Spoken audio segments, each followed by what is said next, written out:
Hello guys, ngayong araw na 'to tuturuan ko kayo kung paano gumawa ng YGG account gamit yung computer. So, unang-una kailangan natin pumunta sa website ng YGG. So, ang website is yieldguild.io.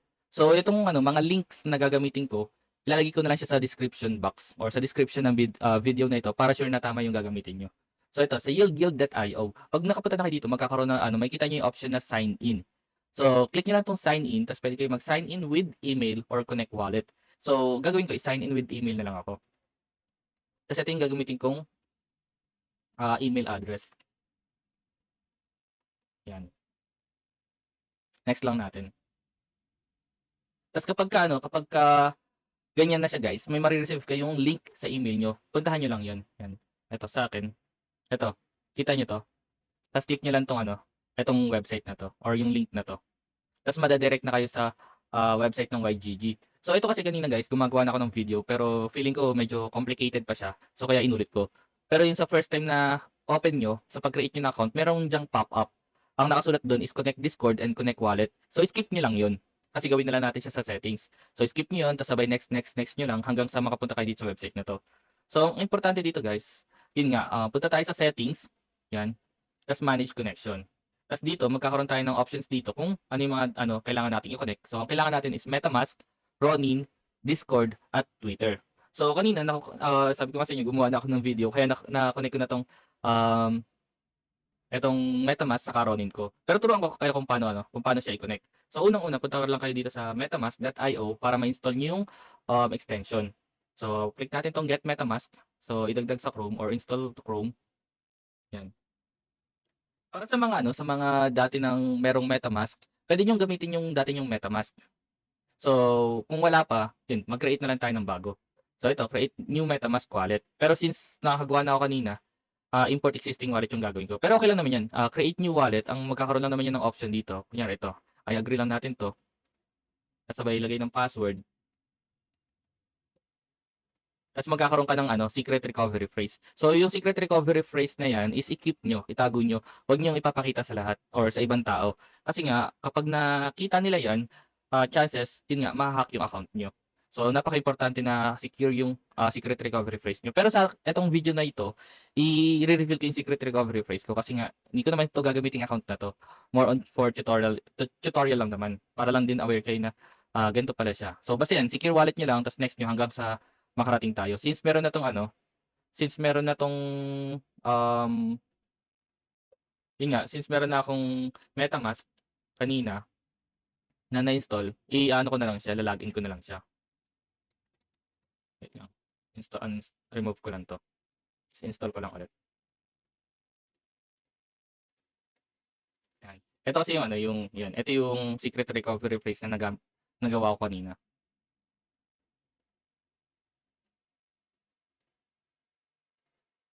Yan, I agree, import, kasabay paste ko lang yan. Yan, katulad nito pagka meron na kayong account, ganyan niyo lang siya gagawin. Parang insert niyo lang yung secret recovery phrase niyo dito sa MetaMask na 'to. So, import wallet done. So, tapos na siya.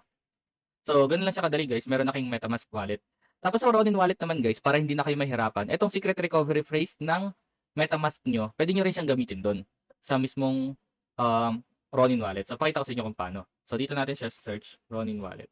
Lagay ko na lang din talaga yung link na 'to para sure na tama yung i-install niyo. So, install lang natin siya sa Chrome. Kapag meron na, yan, get started. Tapos sabay, ito nga, sasabi ko, ito yung MetaMask ko, di ba? I mean, yung seed phrase ko sa MetaMask. Import lang natin siya. Yan, type, import your wallet, tapos yung recovery phrase, tapos import. Tapos password. Yan, continue nyo lang. So, yan na. Meron ka ng MetaMask at Ronin. So, take note nyo lang kung saan nyo man nilagay yung copy ng secret recovery phrase nyo is ilagay nyo na for Ronin at MetaMask siya. Baka kasi pag dumating yung katagalan, baka magtaka kayo, ano yung seed phrase ko sa Ronin wallet? Kasi yun eh, may times na hindi mo naman na talaga gagalawin yung seed phrase mo.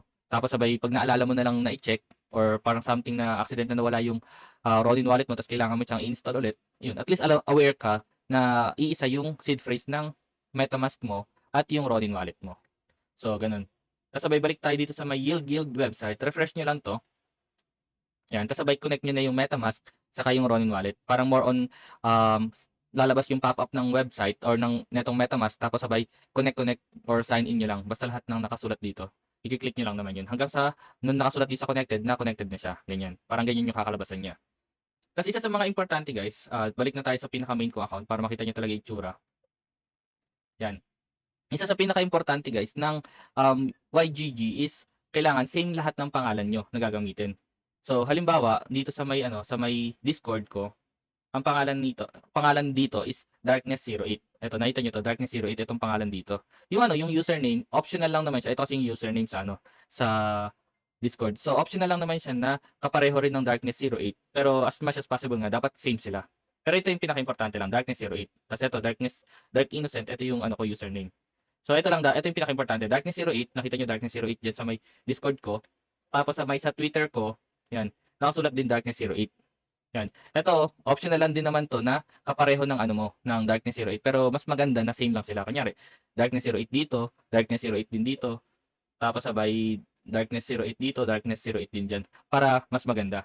Para hindi sila malito. Sa akin kasi nakasanayan na nila. Marami na kasi nakakilala sa akin na ganito. So, hinayaan ko na siyang ganyan. Yung Dark Innocent dyan. Sa community kasi, yun nga, yun yung minsan kilala nila sa akin. Kaya hindi ko siya tinanggal na. So, pero as much as possible, since new pa lang naman yung account nyo, gawin nyo na same lang to. Same to. Tapos same to, tapos same to. Ganun siya. Tapos kasi kaya siya importante kasi dito sa mga laro na gagawin natin or gagamitin natin is kailangan kung ano yung pangalan mo dito, itong Darkness08, 'di ba? Darkness08 yan, tapos Darkness08 din dito. Dapat ganun din lahat ng games na lahat din ng pangalan na gagamitin natin sa lahat ng games. Literal na ganun talaga. Kailangan din pala merong YGG ah. Katulad nito, ganito yung format niya. 'Di ba? Darkness08, ito wag niyo itong pansinin kasi guild namin yan. Darkness08 YGG. So, bigyan ko kayo ng sample. Dating games na nilaro namin is Aniches. So, meron siya dyan, Darkness08. Tapos, pakitaan ko pa kayo ng iba pa na mga games na nilaro namin para makita nyo na lahat ng pangalan namin is Darkness08 nga. So, eto, yung isang nilaro, nakita nyo, Darkness08YGG. Kung kaya na minsan kasi hindi na kaya na malagyan ng YGG yung pangalan. Kasi nga parang kunyari 8 characters lang yung hanggang pwede. So, optional lang naman na I mean, okay lang na kahit wala yung YGG. Pero kung kunyari, pwede yung mga mahahaba na pangalan sa laro is, yun nga, Darkness08YGG lagay nyo. Pero yung kunyari, username nyo, katulad sa kapatid ko, Divinity YGG. So, ganun yung pangalan niya. Tapos dito din, Divinity YGG. Parang kaya pa kasi yung word na YGG sa kanya. So, kaya nalagay niyo yung YGG. So, ganun lang siya guys. Ayun yung parang pinaka-importante lang naman na i-take note. So, kunyari, meron na kayong Twitter, na-setup nyo na na maayos na rin yung pangalan. Tapos yung Discord, maayos na rin yung username. I-connect nyo na ulit siya dito sa settings. So, punta kayo dito sa manage connections. Connect nyo lang tong, dito tayo. Connect nyo lang tong Twitter, saka Discord. So, yun lang. Ganun lang yung paggawa ng account, guys. So, currently, nasa season 8 tayo ng, Guild Advancement Program, yung GAP. Ayun yung pinaka-program na ginagawa natin, Guild Advancement Program, season 8. So, na siya, tapos na siya. Possible mag-start yung season sa sa February mga first week. Kasi ngayon kasi nagbibigay na ng rewards. So, siguro ba? Siguro share ko na lang yung yung kung paano nagwo-work yung rewards. So, sa kasi sa GAP or sa Guild Advancement Program, eto siya, makikita niyo dito yung may mga iba't ibang type ng quest. Dito meron ditong guild quest, merong premium quest at games lang or which is yung mga normal quest. So sa sa normal ay sa guild quest, ito kasi optional lang naman 'to. Usually pag sa mga sa mga meron talagang community sarili nila, yan sila yung mga nagko-compete diyan. Tapos meron ditong premium quest. So sa premium quest naman, may bayad kasi 'to. Pero one time payment lang naman siya. Ito siya oh. Ito siya. Yan, 25 YGG. So magkano ba 'yun? YGG. Oh, bumaba ng sobrang YGG ah. So almost 400 siya, which is para magandang bumili ngayon ng ng YGG kasi usually nasa around 700 to pag mataas yung YGG. So yan, 25 lang naman siya, 25 YGG or around almost 500 pesos. Yan, ma-access niyo to lahat ng quest na to. Yan, etong premium quest. Hindi yan kunyari, ito lang yung etong premium quest na to, parang isang bayaran, tapos ito naman ibang bayad ulit, ibang bayad, ibang bayad. Isahan lang yun, parang lahat mag-avail ka lang neto, makukuha mo na 'to lahat or parang puwede mo ng gawin lahat 'yan. Ang maganda kasi sa premium quest medyo mas mataas yung points niya compared sa normal quest, ito yung points. So 'yan. Kasi ito naman nga yung, games which is yung mga normal quest, free lang naman 'to. Ito na yung parang walang bayad. Parang literal na kung ayaw mong gumastos sa, loob ng YGG, puwede ka dito. So 'yan, click mo lang 'to ta's nandiyan na yung mga ano, points. Which is sobrang dali lang din naman talaga ng mga points. Bigyan ko kayo ng sample. So itong opening move ng Aniches. So paano ba siya? Ang criteria kasi diyan is eto, parang kunyari how to join.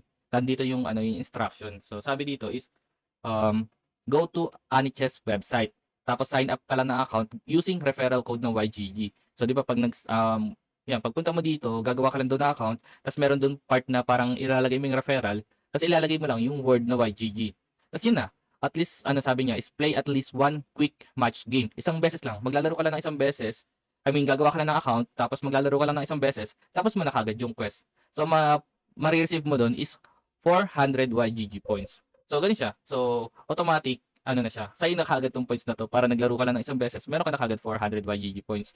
Eto, hindi mo siya puwedeng ulit-ulitin. Once na natapos mo na 'to, kasi siyempre isang game lang naman 'to, yun na, automatic sa'yo na yun. I mean, hindi mo na siya parang puwedeng ulitin ulit. Parang gusto ko pa ulit ano, para ano, yung parang ulit-ulitin 'to kasi sobrang dali nito, hindi. Ano lang siya, isang beses mo lang siya puwede gawin. So yan, may 400 YGG points ka na. So, 'pag gano'n, 'di ba, kunyari ano na, end of the season, tuwing end of the season kasi yung checking nila. So, 'pag na-approve na yung quest mo guys, ay nakita niyo yung tokens ko. So, dito tayo punta sa rewards. Yan. Meron dito kasi, hindi siya kasi yung ano, yung dati kasi parang automatic kino-convert siya sa YGG tokens. Ngayon kasi parang iki-claim mo na lang. So kunyari 'di ba may 400 YGG points ka. So kailangan mo daw ng 200 YGG points para ma-claim 'to. So sunod-sunod 'to, parang 'pag na-claim mo 'to, next mo na iki-claim eto, tas eto. Parang sunod-sunod siya, hindi yung parang kunyari dahil may 400 ka parang gusto mo eto kunyari nagkaroon ka ng 1,000 points, tas parang gusto mo i-claim 'tong ano, etong 1,000 dito kaagad, tas i-skip mo 'tong dalawa, hindi puwede, kailangan sunod-sunod talaga 'yan, 'yan. Currently nasa last na ako, eh, 'yan, eto na yung last, which is 200 YGG points 'to. Konti na lang naman, may mga pending pa akong quest na parang, i-a-approve pa nila, tas makukuha ko na rin siya. So gano'n lang siya nagwo-work guys. Kung ano talaga, kung medyo nahihirapan pa kaintindihin ngayon, okey lang naman kasi ano, eh, lahat din naman ng mga bago, parang mahirap talaga siya intindihin pero once na nando'n ka na, parang nilalaro mo na or parang involved ka na, mas madali mo na siyang maintindihan. So sa ngayon, ano lang naman 'to, quick overview lang naman siya. Para lang naman, hindi na kayo magtaka kung ano pa kung ano yung kailangan niyong gawin. Usually gano'n lang, para hindi na kayo mahirapan. Quick overview lang. So pero ang pinaka-focus talaga natin dito is yung pag-create nga lang ng account. Preparation lang naman kasi yung sinasabi ko ngayon. So 'di ba pagka-create ito yung parang summary. So summarize natin yung parang kailangan natin. So una, kailangan natin pumunta sa website, ta's mag-create ng account.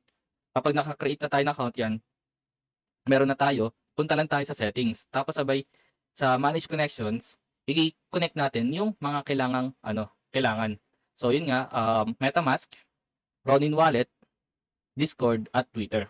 Tapos etong mga 'to, yung Discord, Twitter, pati yung sa mga games in case na lumabas na, kailangan pare-pareho yung pangalan mo.